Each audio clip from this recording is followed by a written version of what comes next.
Today we have a Brick Warriors Warrior Pack, and I accidentally put it to the visible side, but you can see now we are going over the review for the Gangster pack. This pack is Wave 1 of Collect All 10. This was released in 2013. There's a look from the front of it, of how everything is assembled. And it ages 5 and up, and retails for $3. I find mine at Five Below. Check your local stores for availability. So let's open this one up. After we take a look, we can see some of the pieces from the inside. Look kind of cool. And we do get these in multiple different colors. I've seen these with, the black and gold scheme for colors, but they can also be available with a little bit of black, a little bit of gold, and also brown for some of the hat and bandana wear. Just because it says it's a pack for gangsters does not mean it has to be for gangsters. Although it does, capture the gangster look very well.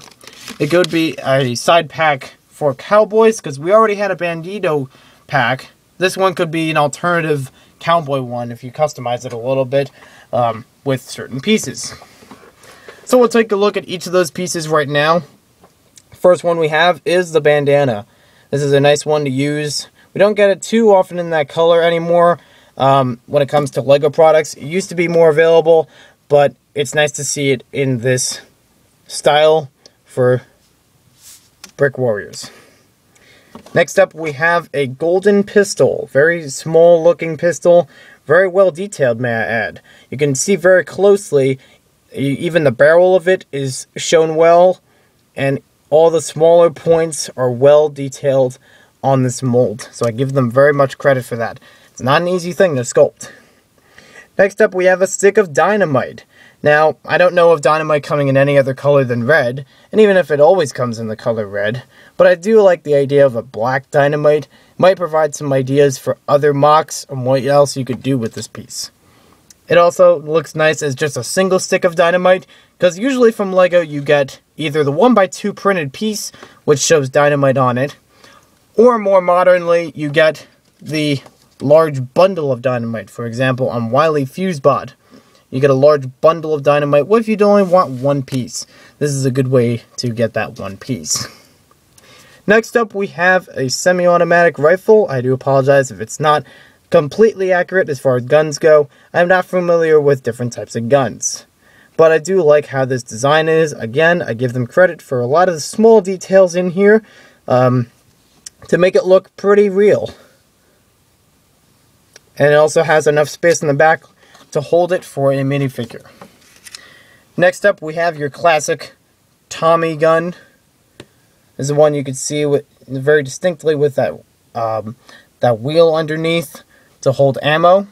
And it does look like it can hold 2 minifigure hands. I don't know if they'll work well with the minifigure itself, but we will test that later on. You can also see there are very smooth curves in between here. It allows it, these little grooves. So, again, very authentic and very well crafted. Because remember, they start as a sculpt, and then they have to make them plastic. And last but not least, we have our small version of a fedora, or some sort of hat of the like. It definitely represents the gangster look. Now we will try all of these pieces on a collectible minifigure from LEGO. We are going to use the jazz player, which you have suspected. Now, I know there is a gangster minifigure, and there have been tons of gangster minifigures in the past, but I don't have the one from the collectible minifigures, and this one I still feel, with a little bit of changing up, he might do very fine. So we'll take off his head to get the bandana on. We'll try it both ways with the bandana to see how well it works out. So first way, here's what it looks like. And there it is on the side and on the back. Now, I know it's a little hard to tell because of his glasses. It does get in the way of seeing how the eyes will line up, but I will provide another minifigure just to see how the eyes are. It's just giving me a little bit of time to take off this head. Hello everyone, we are back. I'm using a different head for this minifigure. We're using the Barbarian from Series 11. And here's a look at how it looks on the front with the bandana on. There it is on the side. and on the back. Now this time I will show you how the bandana looks with the covered mouthpiece. Alright, almost spun it around, and looking pretty good, actually. Now, I don't know of many gangsters that would hold a bandana, but it is possible that, you know, it does work well with this gangster set for them to have such a bandana. It's not a wasted part. I actually appreciate this. And you can see how well the eyes line up in comparison to the bandana, so you don't get too much other detail on there, and it's good for concealing faces. You can also use a bandana like this for cowboys or for ninja figures, whichever one floats your boat. Now I'm going to put our jazz player head back on, and I'll also throw on the bandana with it in the front, so you can see how that looks. We'll put on the hat and see how it compares to his original hat. Now, you can see from the top, it is a much narrower hat, which is very useful if you need it for smaller spaces or to give more of the authentic look. It also, if you notice, has a slided look to it. I'm not holding it sideways, or at least not entirely, but it does have a tilt on the side going from left to right. It goes upward. So it does have a, you know, a style to it. Probably, you know, can determine their mood, and does look very nice. Here's a look from the side of that hat. Here's the back. And here's the other side, because both of the sides are different. Now, the original hat we know has a lot of curve to it, and it is symmetrical. But this one also looks nice because of its, you know, how small it looks, and, you know, can give that distinctive look to our figure. Now, we do have 4 different weapons to use in this set, so I'll put on 2 at a time and see how well they look. Okay, we'll try the smaller ones first to see how it looks with the dynamite and the gun on. There it is from the side. There it is from the other side. Now, it seems like enough room to have the minifigure hold each of these items, as you can see from the bottom. I do give them credit for, you know, their ability to hold it without, you know, being too loose. However, I do notice this one can slide back and forth in a minifigure's hand, but I think that's still okay, because it's a piece of dynamite. How much are you really going to keep it on your hand anyways, especially when it's lit? So we'll put those 2 pieces down. We'll try out the rifle. Here's how it looks when you're holding it upward and when it's in use, I think. Oh, it doesn't appear it can, oh, that's odd. It doesn't really have a connecting point, just like on the butt of it, for it to use. So I suppose you would have to hold it this way, as if you're brandishing the weapon, or just holding it to the side as if you're ready to use it down low. So I find that kind of interesting, but I also understand to make it authentic, they had to change where the stock is in order for, you know, for making that available. However, I would have preferred a handle on there, so we can have the minifigure holding it like so, you know, where the trigger would be, and trying to shoot with it. But I can still be okay that it can hold it at least in one spot. And last up, we're going to try out the Tommy gun. So here's a look at it from the side, from the front, and from the other side. You can see it fits very well in his hand, very easy to move around, it doesn't fall out. You can position it in different directions, have it spray across, you know, wherever you're planning to rob stuff. Sorry, I don't know much about gangsters. We'll try it around in the other hand to see how well that handle holds. Don't worry, it's not loaded, as far as I know. So we can spin this around. It does have some, you know, it still holds in, even if you push it down a little bit. But it can move up, so if you want to spin it in different directions. You could also attach it to other surfaces to allow for, like if you want to use it as a mounted weapon instead of, you know, a handheld weapon, you could allow for that.